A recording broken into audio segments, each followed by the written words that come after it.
خب دوستان، امروز اومدیم با یه آشپزی خیلی جذاب و هیجان انگیز.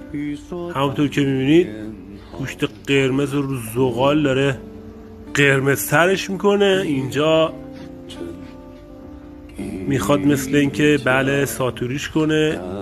ایشون زن زندگیه، به نظرم یکی از اون چینیای حرفه‌ایه تو عرصه غذا که حالا یه غذای خیلی خوب داره به نمایش میذاره، برخلاف خیلیه که از این خرچنگ قورباغه ها میخورن.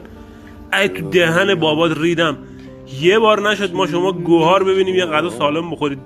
قیافت شبیه همین قورباغه هاست با اون لپات زکی زشت. تو لب دهن بابات ریدم با این غذا خوردن. تو اینقدر قورباغه خوردی خودت شبیه قورباغه شدی. حیف این غذا نبود، حیف این گوشت نبود که تو خیکه ان